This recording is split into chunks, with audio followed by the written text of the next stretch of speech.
All Academy. Always with you.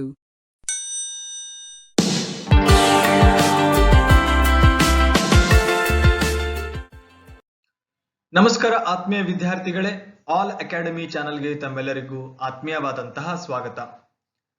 ತಮ್ಮೆಲ್ಲರಿಗೂ ತಿಳಿದಿರುವ ಹಾಗೆ ಇತ್ತೀಚೆಗೆ ನಡೆದಂತಹ ವಿಶ್ವೇಶ್ವರಯ್ಯ ತಾಂತ್ರಿಕ ವಿಶ್ವವಿದ್ಯಾಲಯದ 3ನೇ ಸೆಮಿಸ್ಟರ್ನ ಮೆಕ್ಯಾನಿಕಲ್ ವಿಭಾಗದ ಮೊದಲ ಪರೀಕ್ಷೆ ಅಂತಂದ್ರೆ ಅದು ಬೇಸಿಕ್ ಥರ್ಮೋಡೈನಮಿಕ್ಸ್. ಕಾರಣಾಂತರಗಳಿಂದ ಮೊದಲೆರಡು ಪರೀಕ್ಷೆಗಳು ಮುಂದೂಡಲಾದ್ರೂ ಕೂಡ ಬೇಸಿಕ್ ಥರ್ಮೋಡೈನಮಿಕ್ಸ್ 3ನೇ ಸಬ್ಜೆಕ್ಟ್ ಆದ್ರೂ ಕೂಡ ಇದು ವಿದ್ಯಾರ್ಥಿಗಳಿಗೆ ಪ್ರಥಮ ಪರೀಕ್ಷೆ ಆಗಿತ್ತು. ಈ ಒಂದು ಪರೀಕ್ಷೆಯಲ್ಲಿ ವಿದ್ಯಾರ್ಥಿಗಳು ತಮ್ಮೆಲ್ಲರಿಗೂ ತಿಳಿದಾಗೆ ಬೇಸಿಕ್ ಥರ್ಮೋಡೈನಮಿಕ್ಸ್ ಅಂತಂದ್ರೆ ಸ್ವಲ್ಪ ಡಿಫಿಕಲ್ಟ್ ಸಬ್ಜೆಕ್ಟ್. ಥರ್ಮಲ್ ಸ್ಟ್ರೀಮ್ ನಲ್ಲಿ ಇದು ಡಿಫಿಕಲ್ಟ್ ಸಬ್ಜೆಕ್ಟ್ ಆಗಿರುತ್ತೆ 3ನೇ ಸೆಮಿಸ್ಟರ್ ವಿದ್ಯಾರ್ಥಿಗಳಿಗೆ. ಆದ್ರೂ ಕೂಡ ಪೇಪರ್ನ ಅಂದ್ರೆ ಕ್ವಶನ್ ಪೇಪರ್ನ ಅನಲೈಸ್ ಮಾಡಿ ನೋಡಿದಾಗ ಪೇಪರ್ ಪಾಸಿಂಗ್ ಅಂದ್ರೆ ತುಂಬಾನೇ ಈಸಿ ಆಗಿತ್ತು compare to previous year question paper ಗಳನ್ನ ಕಂಪೇರ್ ಮಾಡಿದ್ರೆ. ವಿದ್ಯಾರ್ಥಿಗಳಿಗೆ ಪಾಸ್ ಆಗಲು ಯಾವುದೇ ರೀತಿಯಾದಂತಹ ಕಠಿಣ ಇದ್ದಿದ್ದಿಲ್ಲ. ಯಾಕಂದ್ರೆ ಪ್ರತಿಯೊಂದು ಪ್ರಶ್ನೆಯಲ್ಲೂ ಅಂದ್ರೆ ಸೆಕ್ಷನ್ ಅಲ್ಲೂ ಕೂಡ ಸುಮಾರು 10 ರಿಂದ 12 ಮಾರ್ಕ್ಸ್ ಗಳು ಥಿಯರಿ ಕ್ವಶನ್ಸ್ ಗಳಿತ್ತು. ವಿದ್ಯಾರ್ಥಿಗಳು ಈಸಿಲಿ ಅಟೆಂಪ್ಟ್ ಮಾಡಬಹುದಾಗಿತ್ತು ಅವುಗಳನ್ನ. ಮತ್ತು ಕೆಲ ವಿದ್ಯಾರ್ಥಿಗಳೊಂದಿಗೆ ನಾನು ಚರ್ಚೆಯನ್ನು ಮಾಡಿದಾಗ ಕೆಲ ವಿದ್ಯಾರ್ಥಿಗಳು ಮೊದಲನೇ ಪ್ರಶ್ನೆಯನ್ನ ಬರೆದಿದ್ರು. ಅದಾನಂತರ ಮಾಡ್ಯೂಲ್ 2 ನಲ್ಲಿ 3ನೇ ಪ್ರಶ್ನೆ ಬರೀತಾರೆ, ಮಾಡ್ಯೂಲ್ 3 ನಲ್ಲಿ 5ನೇ ಪ್ರಶ್ನೆಯನ್ನ ಬರೀತಾರೆ, ಮಾಡ್ಯೂಲ್ 4 ನಲ್ಲಿ 8 ಮತ್ತು ಕೆಲ ವಿದ್ಯಾರ್ಥಿಗಳು 7ನೇ ಪ್ರಶ್ನೆಯನ್ನು ಬರೀತಾರೆ, ಮತ್ತು ಕೆಲ ವಿದ್ಯಾರ್ಥಿಗಳು ಕೊನೆಯ ಪ್ರಶ್ನೆಯನ್ನ ಬರೆದು ಕೆಲವರು 9ನೇ ಪ್ರಶ್ನೆಯನ್ನ ಬರೆದಾರೆ. ಹಾಗಾಗಿ ಮತ್ತು ಎಲ್ಲಾ ವಿದ್ಯಾರ್ಥಿಗಳು ಕೇಳ್ತಾ ಇದ್ರು, ಸರ್ ಈ ಪ್ರಶ್ನೆಗಳಿಗೆ ಆನ್ಸರ್ ಗಳೇನು, ಮತ್ತೆ ಯಾವ್ಯಾವ ಥಿಯರಿ ಹೇಗಿರುತ್ತೆ, ಮಾರ್ಕ್ಸ್ ಯಾವ ರೀತಿ ಡಿಸ್ಟ್ರಿಬ್ಯೂಟ್ ಮಾಡಿರ್ತಾರೆ ಅಂತ. ಆ ಕಾರಣದಿಂದ ವಿದ್ಯಾರ್ಥಿಗಳಿಗೆ ಅನುಕೂಲವಾಗಲು ಬೇಸಿಕ್ ಥರ್ಮೋಡೈನಮಿಕ್ಸ್ ಪರೀಕ್ಷೆ ಅಂದ್ರೆ ಇತ್ತೀಚೆಗೆ ನಡೆದಂತ ಪರೀಕ್ಷೆಯ ಸಂಪೂರ್ಣ ಕ್ವಶನ್ಸ್ ಗಳು ಅಂದ್ರೆ 10 ಕ್ವಶನ್ಗಳು ಅಂದ್ರೆ 5 ಮಾಡೆಲ್ ನಲ್ಲಿ ಇರುವಂತಹ 10 ಕ್ವಶನ್ ಗಳ ಇನ್ಕ್ಲೂಡಿಂಗ್ ಸಬ್ ಕ್ವಶನ್ಸ್ ಗಳ ಸಂಪೂರ್ಣ ಆನ್ಸರ್ಸ್ ಗಳನ್ನ ಈ ವಿಡಿಯೋದಲ್ಲಿ ನಾನು ಡಿಸ್ಕಷನ್ ಮಾಡ್ತಾ ಇದ್ದೇನೆ. ಕೆಲವು ವಿದ್ಯಾರ್ಥಿಗಳಿಗೆ ಅನಿಸ್ಬೋದು ನಾನು ಬೇರೆ ರೀತಿ ಬರೆದೆ.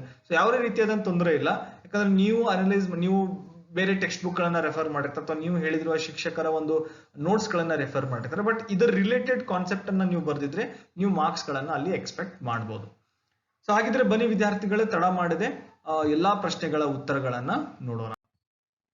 ಮೊದಲನೇ ಪ್ರಶ್ನೆ ಏನಾಗಿತ್ತಪ್ಪ ಅಂದ್ರೆ ಎಕ್ಸ್ಪ್ಲೇನ್ ಮ್ಯಾಕ್ರೋಸ್ಕೋಪಿಕ್ ಮತ್ತು microscopic point of view in the study of thermodynamics ಅಂತ ಕೇಳಿದ್ರು. ಇದು 6 ಮಾರ್ಕ್ಸ್ ಗೆ ಕೇಳಿದಂತಹ ಪ್ರಶ್ನೆ ಆಗಿತ್ತು. ಇಲ್ಲಿ ಏನ್ ಮಾಡ್ಬೇಕಾಗಿತ್ತು, ಕೆಲವು ವಿದ್ಯಾರ್ಥಿಗಳು ಡಿಫರೆನ್ಸಸ್ ನ ಬರ್ದ್ ಬಂದರೆ ಕ್ವಶನ್ ಕೇಳಿದ್ದೇನು ಎಕ್ಸ್ಪ್ಲೇನ್ ಅಂತ ಕೇಳಿದ್ದಾರೆ. ಆ ಕಾರಣದಿಂದ ನೀವು ಎಕ್ಸ್ಪ್ಲೇನ್ ಮಾಡಬೇಕು, ಡಿಫರೆನ್ಸಸ್ ನ ಬರೆಯೋ ಹಾಗಿಲ್ಲ. ಯಾರು ವಿದ್ಯಾರ್ಥಿಗಳು ಡಿಫರೆನ್ಸಸ್ ನ ಬರೆದಿದ್ದಾರೆ ಅಲ್ಲಿ ನೀವು ಕಂಪ್ಲೀಟ್ ಮಾರ್ಕ್ಸ್ ಸಿಗುತ್ತೆ ಅನ್ನೋದು ಡೌಟ್ ಆಗುತ್ತೆ. ಯಾಕಂದ್ರೆ ಎಕ್ಸ್ಪ್ಲೇನ್ ಅಂತ ಕೇಳಿದ್ರೆ ನೀವು ಇನ್ ಟರ್ಮ್ಸ್ ಆಫ್ ಪ್ಯಾರಾಗ್ರಾಫ್ ನ ಬರೆದ್ರೆ ಅದು ಉತ್ತಮ. ಹಾಗಾಗಿ ನಾನು ಇಲ್ಲಿ ಪ್ಯಾರಾಗ್ರಾಫ್ ನಲ್ಲಿನೇ ನಾನು ಡಿಸ್ಕ್ರಿಪ್ಟ್ ಮಾಡಿದ್ದೀನಿ. ಮ್ಯಾಕ್ರೋಸ್ಕೋಪಿಕ್ ಅಂತಂದ್ರೆ ಕ್ಲಾಸಿಕಲ್ ಥರ್ಮೋಡೈನಮಿಕ್ಸ್, ಮೈಕ್ರೋ ಅಂತಂದ್ರೆ ಸ್ಟ್ಯಾಟಿಸ್ಟಿಕಲ್, ಮತ್ತು ಅದ್ರ ರಿಲೇಟೆಡ್ ಒಂದು ಫಿಗರ್ ನ ಹಾಕಿದ್ದೀನಿ. ಯಾರು ಇನ್ ಟರ್ಮ್ಸ್ ಆಫ್ ಪ್ಯಾರಾಗ್ರಾಫ್ ಬರ್ದಿರ್ತಾರ ಮತ್ತೆ ಈ ಎಲ್ಲಾ ಮೆಜರೇಬಲ್ ಬಲ್ಕ್ ಪ್ರಾಪರ್ಟೀಸ್, ಲಾರ್ಜ್ ಈ ತರ ಎಲ್ಲ ಒಂದು ವಿತ್ ಎಕ್ಸಾಂಪಲ್ ನ ಬರ್ದಿರ್ತಾರ ಮತ್ತೆ ಫಿಗರ್ ಹಾಕಿರ್ತಾರ, ಅಲ್ಲಿ ನಿಮ್ಗೆ ಕಂಪ್ಲೀಟ್ 6 ಮಾರ್ಕ್ಸ್ ಸಿಗುವಂತ ಸಾಧ್ಯತೆಗಳು ಇದ್ದೇ ಇರುತ್ತೆ. 3 ಮಾರ್ಕ್ಸ್ ಮ್ಯಾಕ್ರೋಸ್ಕೋಪಿಕ್ ಮತ್ತೆ 3 ಮಾರ್ಕ್ಸ್ ಮೈಕ್ರೋಸ್ಕೋಪಿಕ್ ಅಂದ್ರೆ ಹಾಫ್ ಆಗಿ ಡಿವೈಡ್ ಆಗಿರುತ್ತೆ. ನೆಕ್ಸ್ಟ್ ಕ್ವಶನ್ ನೋಡೋತಾತಂದ್ರೆ state zeroth law of thermodynamics, what is the diathermal and adiabatic wall. ಇಲ್ಲಿ ಏನ್ ಮಾಡಿದ್ದಾರೆ, ಪ್ರತಿ ಪ್ರೀವಿಯಸ್ ಎಲ್ಲ ಕ್ವಶನ್ ಪೇಪರ್ ನೋಡಿದಾಗ ಝೀರೋತ್ ಲಾ ಅಷ್ಟೇ ಕೇಳ್ತಾ ಇದ್ರು. ಈಗ ಅದ್ರ ಜೊತೆಗೆ ಡೈಥರ್ಮಲ್ ಮತ್ತು ಅಡಿಯಾಬೆಟಿಕ್ ವಾಲ್ ಅಂದ್ರೆ ಏನಂತ ಕೇಳಿದ್ದಾರೆ. ಅದಕ್ಕೆ ನಿಮ್ಗೆ ಝೀರೋತ್ ಲಾ ನಾನು ಡೆಫಿನೇಷನ್ ಹೇಳೋದು ಅವಶ್ಯಕತೆ ಇಲ್ಲ, ಯಾಕಂದ್ರೆ ಆಲ್ರೆಡಿ ನಿಮ್ಗೆಲ್ಲ ಗೊತ್ತೇ ಇರುತ್ತೆ. ಅದ್ರ ರಿಲೇಟೆಡ್ ಫಿಗರ್ ನ ಹಾಕ್ಬೇಕು ಮತ್ತು ಅದನ್ನ ಝೀರೋತ್ ಲಾನ ಎಕ್ಸ್ಪ್ಲೇನ್ ಮಾಡ್ಬೇಕಾಗುತ್ತೆ. ಅದ್ರ ಜೊತೆಗೆ ಕೇಳಿರುವಂತ ಡೈಥರ್ಮಲ್ ಮತ್ತು ಅಡಿಯಾಬೆಟಿಕ್ ವಾಲ್. ಡೈಥರ್ಮಲ್ ಅಂತಂದ್ರೆ ಯಾವ ಸಿಸ್ಟಮ್ ನಿಂದ ಹೀಟ್ ಟ್ರಾನ್ಸ್ಫರ್ ಆಗುತ್ತೆ, ಯಾವ ಒಂದು ಬೌಂಡ್ರಿಯಿಂದ ಹೀಟ್ ಇಂಟ್ರಾಕ್ಟ್ ಆಗುತ್ತೆ, ಅದು ಡೈಥರ್ಮಲ್ ವಾಲ್ ಆಗುತ್ತೆ. ಹೊರಗಡೆ ಅಂತ ಒಳಗೆ ಬರಬಹುದು, ಒಳಗಡೆ ಅಂತ ಹೊರಗೆ ಹೋಗಬಹುದು, ಅದು ಡೈಥರ್ಮಲ್ ವಾಲ್. ಅಡಿಯಾಬೆಟಿಕ್ ವಾಲ್ ಅಂತಂದ್ರೆ it is just like an example for insulation. ಯಾವುದು ಹೀಟ್ ಅನ್ನ ಅಲೋ ಮಾಡೋದಿಲ್ಲ ಟ್ರಾನ್ಸ್ಫರ್ ಆಗಕ್ಕೆ, ಅದು ಅಡಿಯಾಬೆಟಿಕ್ ವಾಲ್ ಆಗುತ್ತೆ. ಅದನ್ನ ಬರಿಬೇಕಾಗುತ್ತೆ ಮತ್ತು ಅದ್ರ ರಿಲೇಟೆಡ್ ಫಿಗರ್ ನ ಹಾಕಿದೆ. ಟೋಟಲ್ 6 ಮಾರ್ಕ್ಸ್ ಕೇಳಿದ್ರು. ನನ್ನ ಅಂದಾಜಿನ ಪ್ರಕಾರ 3 ಮಾರ್ಕ್ಸ್ ಝೀರೋತ್ ಲಾಗ್ ಇರುತ್ತೆ, ಇನ್ 1.5 ಈ ಡೆಫಿನೇಷನ್ ಗಳಿಗೆ ಮತ್ತು ರಿಲೇಟೆಡ್ ಫಿಗರ್ಸ್ ಗಳಿಗೆ ಡಿಸ್ಟ್ರಿಬ್ಯೂಟ್ ಆಗಿರುತ್ತೆ. ಮ್ಯಾಕ್ಸಿಮಮ್ ವೇಟೇಜ್ ಕೊಡೋದು ಝೀರೋತ್ ಲಾ ಆಫ್ ಥರ್ಮೋಡೈನಮಿಕ್ಸ್ ಗೆ. ನೆಕ್ಸ್ಟ್ ಕ್ವಶನ್ ಏನಾಗಿತ್ತು, ನ್ಯೂಮರಿಕಲ್ ಕೇಳಿದ್ರು. 8 ಮಾರ್ಕ್ಸ್ ಗೆ ನ್ಯೂಮರಿಕಲ್ ಇತ್ತು. ವೆರಿ ಸಿಂಪಲ್, ಟೆಂಪರೇಚರ್ ಕಾನ್ಸೆಪ್ಟ್ ಮೇಲಿತ್ತು. A temperature on a T Celsius thermometer scale is defined in terms of a property P by the relation P equals to e raised to T minus B by A, where A and B are the constant. At ice and steam points, the value of P is 1.86 and 6.87 respectively. Find the value of T for a P equals to 2.5. ಸ್ವಲ್ಪ question ನ fast ಆಗಿ ಹೋಗಿದೆ ಅಂತ 10 question ಗಳನ್ನ solve ಮಾಡೋದ್ರಿಂದ time ಬಹಳ ಆಗುತ್ತೆ. ಹಾಗಾಗಿ ಸ್ವಲ್ಪ ಫಾಸ್ಟ್ ಆಗಿ ಹೋಗ್ತೀನಿ. ಬಟ್ ನಿಮ್ಗೆ ಏನಾದ್ರು ಡೌಟ್ ಇತ್ತಂದ್ರೆ ನೀವು ಸ್ಕ್ರೀನ್ ಶಾಟ್ ನ ತಗೋಬಹುದು. ಸೊ ಈ ಒಂದು ಪ್ರಶ್ನೆಯಲ್ಲಿ ಏನ್ ಕೇಳಿದರೆ, ಒಂದು ಸೆಲ್ಸಿಯಸ್ ಥರ್ಮೋಮೀಟರ್ ಇದೆ, ಅದಕ್ಕೆ ಒಂದು ರಿಲೇಷನ್ ಕೊಟ್ಟಿದ್ದಾರೆ ಟೆಂಪರೇಚರ್ ಮೆಜರ್ ಮಾಡೋಕೆ, ಮತ್ತು ಐಸ್ ಪಾಯಿಂಟ್ ಸ್ಟೀಮ್ ಪಾಯಿಂಟ್ ಗಳನ್ನ ವ್ಯಾಲ್ಯೂ ಕೂಡ ನೀಡಿದ್ದಾರೆ. ಐಸ್ ಪಾಯಿಂಟ್ ಗೆ ಮತ್ತು ಸ್ಟೀಮ್ ಪಾಯಿಂಟ್ ಗೆ ವ್ಯಾಲ್ಯೂ ಕೂಡ ನೀಡಿದ್ದಾರೆ. ನೀವೇನ್ ಮಾಡ್ಬೇಕು, ಈ ಪಿ 2.5 ಇದ್ದಾಗ ಟೆಂಪರೇಚರ್ ಎಷ್ಟಿದೆ ಅಂತ ನೀವು ಕಂಡುಹಿಡಿಬೇಕಾಗುತ್ತೆ. ಸೊ ಹಾಗಾಗಿ ಇಲ್ಲಿ ನೀವು ಮೊದಲು ಏನ್ ಮಾಡಬೇಕು, ಐಸ್ ಪಾಯಿಂಟ್ ಗೆ 0 ಮತ್ತೆ ಅದರ ರಿಲೇಟೆಡ್ ಪ್ರಾಪರ್ಟಿನ ಇದರಲ್ಲಿ ಈ ಇಕ್ವೇಶನ್ ಅಲ್ಲಿ ಹಾಕಬೇಕು. ಈ ಇಕ್ವೇಶನ್ ಇದೆ ನೋಡಿ, ಈ ಇಕ್ವೇಶನ್ ಅಲ್ಲಿ ಹಾಕಬೇಕು. ಸೊ ಅದಾದ ನಂತರ ನಿಮಗೆ constants A and B identify ಮಾಡಬೇಕು. That is a very important. Constant A and B identify ಮಾಡಿದ್ರಿ ಅಂತಂದ್ರೆ ನಿಮಗೆ ಇಲ್ಲಿ ಹಾಫ್ ಮಾರ್ಕ್ಸ್ ನಿಮಗೆ ಸಿಕ್ಕೇ ಸಿಗುತ್ತೆ. ಅದಾದ ನಂತರ ಮತ್ತೆ ಅಗೇನ್ ಈ 2.5 ನ ಈ ಇಕ್ವೇಶನ್ ಅಲ್ಲಿ ಹಾಕಿ ಈ ಕಾನ್ಸ್ಟೆಂಟ್ಸ್ ಎ ಅಂಡ್ ಬಿ ನ ಇದರಲ್ಲಿ ಸಬ್ಸ್ಟಿಟ್ಯೂಟ್ ಮಾಡಿದಾಗ ನಿಮಗೆ ಫೈನಲ್ ಟೆಂಪರೇಚರ್ ಅಂದ್ರೆ ಅಟ್ 2.5, ಇಲ್ಲಿ ನಾನು 2.5 ಕನ್ಸಿಡರ್ ಮಾಡಿದೀನಿ. 2.5 ಗೆ ಟಿ ಎಷ್ಟಿದೆ ಅಂದ್ರೆ ಟೆಂಪರೇಚರ್ ಎಷ್ಟಿದೆ ಅಂತ ಗೊತ್ತೆ. ಈ ಟೆಂಪರೇಚರ್ ಎಷ್ಟಿರಬೇಕು, around 22. So plus or minus ನಿಮಗೆ 0.5 ಇದು ಡೆಸಿಮಲ್ ಆದ ನಂತರ ಹೆಚ್ಚು ಕಡಿಮೆ ಆದ್ರೂ ಕೂಡ ನಡೆಯುತ್ತೆ. 22.79. ಕೆಲವೊಂದು ವಿದ್ಯಾರ್ಥಿಗಳು 22.5 ಬರೆದಿದ್ದಾರೆ. ಬೇಸ್ಡ್ ಆನ್ ನೀವು ನಂಬರ್ ಆಫ್ ಡೆಸಿಮಲ್ಸ್ ಎಷ್ಟು ತಗೊಂತೀರಾ ಅದ್ರ ಮೇಲೆ ಡಿಪೆಂಡ್ ಆಗಿರುತ್ತೆ. ಹೀಗಾಗಿ so 22.79 is a right answer. So ಇಲ್ಲಿ ಮಾರ್ಕ್ಸ್ ಯಾವ ರೀತಿ ಡಿಸ್ಟ್ರಿಬ್ಯೂಟ್ ಆಗಿರುತ್ತೆ ಅಂತಂದ್ರೆ, ಫೈನಲ್ ಮಾರ್ಕ್ಸ್ ಗೆ ಮ್ಯಾಕ್ಸಿಮಮ್ ವೇಟೇಜ್ ನೀಡ್ತಾರೆ. A and B constants identify ಮಾಡಿದ್ರೆ ಅಲ್ಲೂ ಕೂಡ ನಿಮಗೆ ಮಾರ್ಕ್ಸ್ ಇದ್ದೇ ಇರುತ್ತೆ.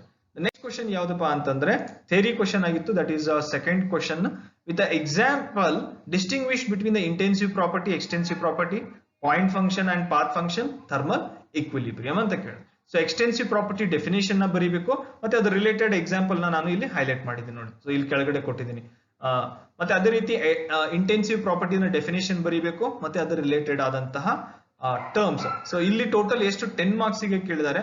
ಸೊ ಹಾಗಾಗಿ ಇಲ್ಲಿ ಏನಾಗುತ್ತೆ, 3 ಕ್ವಶನ್ ಇರೋದ್ರಿಂದ ಸೊ 3 ಮಾರ್ಕ್ಸ್ 6 ಆಯ್ತು. ಲಾಸ್ಟ್ ಗೆ 4 ಮಾರ್ಕ್ಸ್ ಅಂತ ಡಿಸ್ಟ್ರಿಬ್ಯೂಟ್ ಮಾಡಿರೋದು. ಅಥವಾ ನನಗನ್ಸಿದ ಮಟ್ಟಿಗೆ ಇದಕ್ಕೆ ಮತ್ತೆ ಇದಕ್ಕೆ 4 ಮಾರ್ಕ್ಸ್, ಇಲ್ಲಿ 4 ಮಾರ್ಕ್ಸ್ ಇದಕ್ಕೆ ಅಂದ್ರೆ ಇಂಟೆನ್ಸಿವ್ ಮತ್ತೆ ಎಕ್ಸ್ಟೆನ್ಸಿವ್ ಪ್ರಾಪರ್ಟಿ ಡಿಫರೆನ್ಸಸ್ ಬರೆದ್ರೆ 4 ಮಾರ್ಕ್ಸ್, ಪಾಯಿಂಟ್ ಫಂಕ್ಷನ್ ಮತ್ತೆ ಪಾತ್ ಫಂಕ್ಷನ್ ನ ವಿತ್ ಎಕ್ಸಾಂಪಲ್ ಎಕ್ಸ್ಪ್ಲೇನ್ ಮಾಡಿದ್ರೆ 4 ಮಾರ್ಕ್ಸ್, ಮತ್ತೆ ಥರ್ಮಲ್ ಇಕ್ವಿಲಿಬ್ರಿಯಂ ಡೆಫಿನೇಷನ್ ಮಾತ್ರ ಕೇಳಿದ್ದಾರೆ. ಥರ್ಮೋಡೈನಮಿಕ್ ಇಕ್ವಿಲಿಬ್ರಿಯಂ ಕೇಳಿಲ್ಲ, ಇಲ್ಲಿ ಥರ್ಮಲ್ ಇಕ್ವಿಲಿಬ್ರಿಯಂ ಕೇಳಿದ್ದಾರೆ. ಜಸ್ಟ್ ಟರ್ಮ್ ಅದನ್ನ ಎಕ್ಸ್ಪ್ಲೇನ್ ಮಾಡ್ಬೇಕು. ಮತ್ತು ಇದು ಪಾತ್ ಫಂಕ್ಷನ್ ಮತ್ತೆ ಪಾಯಿಂಟ್ ಫಂಕ್ಷನ್ ನಾನು ಇಲ್ಲಿ ಹೇಳಿದೆ ನೋಡಿ. ಸೊ ಪಾತ್ ಫಂಕ್ಷನ್ ಮತ್ತೆ ಪಾಯಿಂಟ್ ಫಂಕ್ಷನ್ ಅದರ ರಿಲೇಟೆಡ್ ಆದಂತ ಫಿಗರ್ ಕೂಡ ಹಾಕಿದ್ದೀನಿ, ಮತ್ತೆ ಎಕ್ಸ್ಪ್ಲನೇಷನ್ ಕೂಡ ನಾನು ವಿಡಿಯೋ ಲೆಕ್ಚರ್ ನಲ್ಲಿ ಕೂಡ ಇದೆ, ಮತ್ತು ನನ್ನ ನೋಟ್ಸ್ ನಲ್ಲೂ ಕೂಡ ನಾನು ಹೇಳಿದೆ.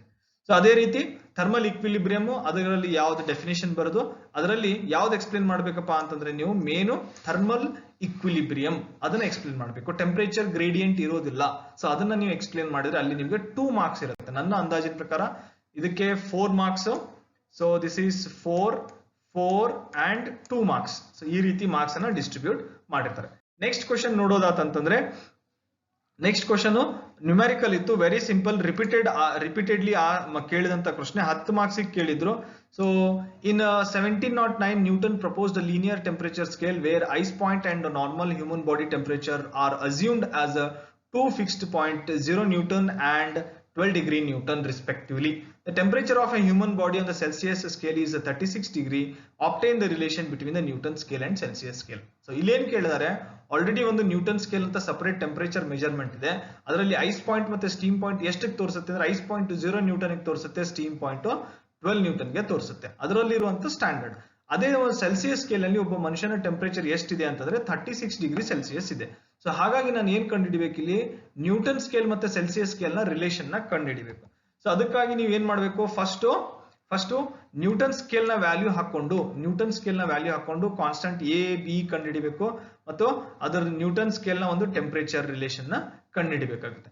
ಅದೇ ರೀತಿ ನೆಕ್ಸ್ಟ್ ಸೆಲ್ಸಿಯಸ್ ಸ್ಕೇಲ್ ಅಂದ್ರೆ 0 ಡಿಗ್ರಿ ಮತ್ತೆ 100 ಡಿಗ್ರಿ ಸೆಲ್ಸಿಯಸ್ ಹಾಕೊಂಡು ಎ ಬಿ ವ್ಯಾಲ್ಯೂ ಕಂಡುಹಿಡಿದು ಮತ್ತೆ ಅದಕ್ಕೆ ಒಂದು ಟೆಂಪರೇಚರ್ ಸ್ಕೇಲ್ ನ ಕಂಡುಹಿಡಬೇಕಾಗುತ್ತೆ. ನೆಕ್ಸ್ಟ್ ಇಲ್ಲಿ X minus x1 x2 minus x1 ಎರಡು ಕಡೆ ಸೇಮ್ ಇರೋದು, ಅದನ್ನ ಇಕ್ವೇಟ್ ಮಾಡಿದಾಗ ನಿಮಗೆ ಒಂದು ವ್ಯಾಲ್ಯೂ ಸಿಗುತ್ತೆ. So that is 0.36. ಅದನ್ನ ನೀವು ಈ ಎರಡು ಇಕ್ವೇಶನ್ ನ ಇಕ್ವೇಟ್ ಮಾಡಿ ಫೈನಲ್ ಆಗಿ ಇಕ್ವೇಟ್ ಮಾಡಿದಾಗ ನಿಮಗೆ ಒಂದು ರಿಲೇಷನ್ ಸಿಗುತ್ತೆ. You will get one relation in the form of temperature T ಮತ್ತೆ ಕಾನ್ಸ್ಟೆಂಟ್ ವ್ಯಾಲ್ಯೂ. ಈ ಇಕ್ವೇಶನ್ ನ ಯಾರು ಫೈನಲ್ ಆಗಿ ತಂದಿರ್ತಾರ ಅಂದ್ರೆ ಡಿರೈವ್ ಮಾಡಿರ್ತಾರ, ಸೊ ಅಲ್ಲಿ ನಿಮಗೆ ಕಂಪ್ಲೀಟ್ 10 ಮಾರ್ಕ್ಸ್ ಸಿಗುತ್ತೆ. ಸೊ ಮಾರ್ಕ್ಸ್ ಯಾವ ರೀತಿ ಡಿಸ್ಟ್ರಿಬ್ಯೂಟ್ ಆಗಿರುತ್ತೆ ಅಂತಂದ್ರೆ, 1 ಮಾರ್ಕ್ಸ್ ಎ ಮತ್ತೆ ಬಿ ವ್ಯಾಲ್ಯೂ 1 1 1 1. ಸೊ ಇಲ್ಲೂ ಕೂಡ ಎವ್ರಿ ಎ ಬಿ ಕಾನ್ಸ್ಟೆಂಟ್ ವ್ಯಾಲ್ಯೂಗೂ 1 ಮಾರ್ಕ್ಸ್ ಡಿಸ್ಟ್ರಿಬ್ಯೂಟ್ ಆಗಿರುತ್ತೆ. ಮತ್ತೆ ಈ ಪೋರ್ಷನ್ ಏನಿರುತ್ತಲ್ಲ, ಸೊ ಇಲ್ಲಿಯೂ ಕೂಡ 1 ಮಾರ್ಕ್ಸ್ ಡಿಸ್ಟ್ರಿಬ್ಯೂಷನ್ ಆಗಿರುತ್ತೆ. ಮತ್ತೆ ಈ ಇಕ್ವೇಶನ್ ಗೆ 1 ಮತ್ತು 1, ಸೊ ಟೋಟಲ್ 8 ಮಾರ್ಕ್ಸ್ ಆಯ್ತು. ಇನ್ ರಿಮೈನಿಂಗ್ 2 ಮಾರ್ಕ್ಸ್ ಈ ಫೈನಲ್ ಇಕ್ವೇಶನ್ ಗೆ ಕೊಟ್ಟಿರ್ತಾರೆ. ನೆಕ್ಸ್ಟ್ ಕ್ವಶನ್ ಏನಿತ್ತಪ್ಪ ಅಂತಂದ್ರೆ ಆಬ್ಟೈನ್ ಎಕ್ಸ್ಪ್ರೆಷನ್ ಫಾರ್ ಡಿಸ್ಪ್ಲೇಸ್ಮೆಂಟ್ ಅಡಿಯಾಬೆಟಿಕ್ ವರ್ಕ್. ಬಹಳಷ್ಟು ವಿದ್ಯಾರ್ಥಿಗಳು ಕನ್ಫ್ಯೂಸ್ ಮಾಡಿಕೊಂಡು ಇದನ್ನ ಏನ್ ಮಾಡಿದ್ದಾರೆ ಅಂತಂದ್ರೆ ಇಲ್ಲಿ ಗಾಮಾ -1 ಬರೆಯೋದ್ ಬದಲಿ n-1 ಬರೆದಿದ್ದಾರೆ. ಪಾಲಿಟ್ರೋಪಿಕ್ ಡೆರಿವೇಶನ್ ನ ಮಾಡಿ ಬಂದಾರೆ. ಸೊ ಬಹಳಷ್ಟು ವಿದ್ಯಾರ್ಥಿಗಳು ಮಿಸ್ಟೇಕ್ ಮಾಡಿದ್ದಾರೆ. ಸೊ ಇದು ಅಡಿಯಾಬೆಟಿಕ್ ಪ್ರೊಸೆಸ್ ಅಂತ ಕೇಳಿದರೆ ಕ್ಲಿಯರ್ ಆಗಿ ಮೆನ್ಷನ್ ಮಾಡಿದ್ದಾರೆ, ಅಡಿಯಾಬೆಟಿಕ್ ವರ್ಕ್ ಅಂತ ಹೇಳಿದ್ದಾರೆ. ಸೊ ಹಾಗಾಗಿ ಈ ಇಕ್ವೇಶನ್ ನ ಡಿರೈವ್ ಮಾಡಬೇಕು. ಸೊ ಎರಡು ಇಕ್ವೇಶನ್ ಸೇಮೇ ಇರುತ್ತೆ, but only the term N change ಆಗುತ್ತೆ. ಪಾಲಿಟ್ರಾಪಿಕ್ ನಲ್ಲಿ ಎನ್ ಬರುತ್ತೆ, ಅಡಿಯಾಬೆಟಿಕ್ ನಲ್ಲಿ ಗಾಮಾ ಬರುತ್ತೆ. ಸೊ ಈ ಇಕ್ವೇಶನ್ ನ ಡಿರೈವ್ ಮಾಡಿದ್ರೆ ಮತ್ತೆ ಎರಡು ಕೂಡ ಸ್ಟೆಪ್ಸ್ ಕೂಡ ಸೇಮ್ ಇರುತ್ತೆ, ಮತ್ತೆ ಅದ್ರ ರಿಲೇಟೆಡ್ ಎಕ್ಸ್ಪ್ಲನೇಷನ್ ಬರೆದ್ರೆ ನಿಮಗೆ ಕಂಪ್ಲೀಟ್ 6 ಮಾರ್ಕ್ಸ್ ಇರುತ್ತೆ. ಅದ್ರ ಜೊತೆಗೆ P V diagram must and should ಹಾಕ್ಲೇಬೇಕು. ನೀವು ಪಿ ವಿ ಡಯಾಗ್ರಾಮ್ ಹಾಕ್ದೇನೆ ಡೆರಿವೇಶನ್ ಮಾಡಿದ್ರೆ ನಿಮ್ಗೆ ಮಾರ್ಕ್ಸ್ ಡಿಡಕ್ಟ್ ಆಗುವಂತ ಚಾನ್ಸಸ್ ಇದ್ದೇ ಇರುತ್ತೆ.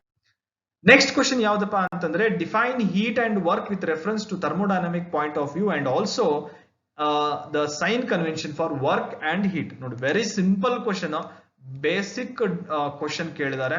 ಸೊ ಏನಪ್ಪಾ ಅಂತಂದ್ರೆ ವರ್ಕ್ ಮತ್ತೆ ಹೀಟ್ ಡೆಫಿನೇಷನ್ ಬರೀಬೇಕು. ಅದಾದ ನಂತರ ಸೈನ್ ಕನ್ವೆನ್ಷನ್ಸ್, ನಿಮ್ಗೆಲ್ಲರಿಗೂ ಗೊತ್ತಿದೆ ಸೈನ್ ಕನ್ವೆನ್ಷನ್ ಅಂತಂದ್ರೆ ಏನು. ಸೊ ವರ್ಕ್ ಮತ್ತೆ ಹೀಟ್ ಡೆಫಿನೇಷನ್ ಗೊತ್ತೇ ಇದೆ. So heat is defined as a form of energy that can be transferred across the boundary by virtue of a temperature difference. ಮತ್ತೆ ಸೈನ್ ಕನ್ವೆನ್ಷನ್ ಗೊತ್ತಿದೆ. So heat added to the system is positive, heat rejected by the system is negative. ಅದೇ ರೀತಿ thermodynamic work ನಿಮ್ಗೆ ಗೊತ್ತಿದೆ, definition ಬರೀತೀರಾ thermodynamic work ಮತ್ತೆ ಅದರ related sign convention. Sign convention almost ಎಲ್ಲಾ ವಿದ್ಯಾರ್ಥಿಗಳು ಈ ಕ್ವಶನ್ ಅಟೆಂಪ್ಟ್ ಮಾಡಿದ್ದಾರೆ ಮತ್ತು ಮ್ಯಾಕ್ಸಿಮಮ್ ನಿಮ್ಗೆ 6 ಮಾರ್ಕ್ಸ್ ಸಿಗುತ್ತೆ ಇಲ್ಲಿ. ಸೊ ಟೋಟಲ್ 6 ಮಾರ್ಕ್ಸ್ ಇರೋದ್ರಿಂದ 2 ಮಾರ್ಕ್ಸ್ ಡೆಫಿನೇಷನ್ ಅಂದ್ರೆ 1 ಮಾರ್ಕ್ಸ್ ಹೀಟ್ ಡೆಫಿನೇಷನ್ಗೆ, 1 ಮಾರ್ಕ್ಸ್ ವರ್ಕ್ ಡೆಫಿನೇಷನ್, ಮತ್ತೆ 2 marks sign conventions for heat and 2 marks for sign convention for work. So total 6 marks ಈ ರೀತಿ ಡಿಸ್ಟ್ರಿಬ್ಯೂಟ್ ಮಾಡಿರ್ತಾರೆ. ನೆಕ್ಸ್ಟ್ ಕ್ವಶನ್ ನೋಡೋದಾತಂತಂದ್ರೆ ವೆರಿ ಇಂಪಾರ್ಟೆಂಟ್ ಕ್ವಶನ್, ಬಹಳ simple ಆದಂತ ಕ್ವಶನ್, ಸ್ವಲ್ಪ ಟ್ರಿಕಿ ಇತ್ತು, ಬಟ್ ಮ್ಯಾಕ್ಸಿಮಮ್ ಸ್ಟೂಡೆಂಟ್ಸ್ ಈ ಕ್ವಶನ್ ಅಟೆಂಪ್ಟ್ ಮಾಡಿದ್ದಾರೆ. ಓಕೆ, ಯಾವ್ದಪ್ಪ ಅಂತಂದ್ರೆ ಅದು ಥರ್ಡ್ ಸಿ ಕ್ವಶನ್. ಏನಿತ್ತು ಅಂತಂದ್ರೆ ನ್ಯೂಮರಿಕಲ್ ಇತ್ತು. ಅ cylindrical contains 1 kg of a certain fluid at an initial pressure of 20 bar. The fluid is allowed to expand reversibly behind a piston according to law PV raised to 2 equals to constant until the volume is doubled. The fluid is then cooled reversibly at a constant pressure until the piston regains its original position. Now the heat is then supplied reversibly with the piston firmly locked in a position until the pressure rises to the original value of a 20 bar. Calculate the net work done by the fluid and initial volume when its initial volume is 0.05 meter cube ಅಂತ ಕೇಳಿದರೆ 8 marks ಗೆ ಪ್ರಶ್ನೆ. ಮತ್ತೆ ಈ ಒಂದು ಪ್ರಶ್ನೆಗೆ ಇಲ್ಲಿ ಹಾಕಿದೆ ನೋಡಿ. ಸೊ ಇದು ಪಿ ವಿ ಡಯಾಗ್ರಾಮ್ ಆಗುತ್ತೆ. ಫಸ್ಟ್ ಏನ್ ಹೇಳಿದ್ದಾರೆ, ರಿವರ್ಸಿಬಲಿ ಅಂತ ಹೇಳಿದ್ದಾರೆ. ಮತ್ತು ಯಾವ ಪ್ರೊಸೆಸ್ ಹೋಗುತ್ತೆ, ಅದು PV raised to 2 equals to constant. First process ಹೇಗಾಗುತ್ತೆ, ಈ ರೀತಿ ಮೂವ್ ಆಗುತ್ತೆ 1 to 2. ನೆಕ್ಸ್ಟ್ ಅದಾದ ನಂತರ ವಾಲ್ಯೂಮ್ ಈಸ್ ಡಬಲ್ಡ್ ಅಂತ ಹೇಳಿದ್ದಾರೆ. ವಾಲ್ಯೂಮ್ ಈಸ್ ಡಬಲ್ಡ್, ಅದಕ್ಕೆ ನೋಡಿಲಿ P1 ಅಂತ ಇಲ್ಲಿ ತಗೊಂಡ್ರೆ ಇದ್ರ ವಾಲ್ಯೂಮ್ ಡಬಲ್ ಆಗುವವರೆಗೆ ಅದು ಎಕ್ಸ್ಪಾಂಡ್ ಆಗುತ್ತೆ. Then fluid is cooled at constant pressure until it piston regains its original position. ಅಂದ್ರೆ ಕೂಲ್ ಮಾಡಿದ್ದಾರೆ, ರಿವರ್ಸ್ ಆಗಿ ಕೂಲ್ ಮಾಡಿದ್ದಾರೆ. ಅದಾದ ನಂತರ ನೆಕ್ಸ್ಟ್ ಅದನ್ನ ಕಾನ್ಸ್ಟಂಟ್ ವಾಲ್ಯೂಮ್ ಫಿಕ್ಸ್ಡ್ ಪೊಸಿಷನ್ ಅಂತ ಲಾಕ್ಡ್ ಪೊಸಿಷನ್ ಅಂತ ಹೇಳಿದಾರೆ ನೋಡಿ, ಲಾಕ್ಡ್ ಪೊಸಿಷನ್. ಸೊ ಅವಾಗ ಏನ್ ಮಾಡ್ಬೇಕು, ಅದು ಪ್ರೆಷರ್ ಈ ರೀತಿ ಡೌನ್ ಆಗುತ್ತೆ. ಸೊ ಇದು ಪಿ ವಿ ಡಯಾಗ್ರಾಮ್. ಯಾರು ಈ ಪಿ ವಿ ಡಯಾಗ್ರಾಮ್ ನ ಹಾಕಿರ್ತಾರ ಅದಕ್ಕೆ ಮಾರ್ಕ್ಸ್ ಇರುತ್ತೆ, ಯಾರು ಹಾಕಿರೋದಿಲ್ಲ ಅಲ್ಲಿ ಮಾರ್ಕ್ಸ್ ನಿಮಗೆ ಡಿಡಕ್ಟ್ ಆಗುತ್ತೆ. ಸೊ ಈ ಒಂದು ಪ್ರೊಸೆಸ್ ನಲ್ಲಿ ಫಸ್ಟ್ ನಾವು ಪಿ ವಿ ರೇಸ್ ಟು 2 ಅದನ್ನ ಡಿವೈಡ್ ಮಾಡ್ಕೋಬೇಕು. ಪ್ರೊಸೆಸ್ 1 to 2 ನಲ್ಲಿ ಪ್ರೆಷರ್ ಅನ್ನೋನ್ ಇರುತ್ತೆ, ಯಾಕಂದ್ರೆ ಒಂದೇ ಪ್ರೆಷರ್ ಕೊಟ್ಟಿದ್ದಾರೆ ಅವರು.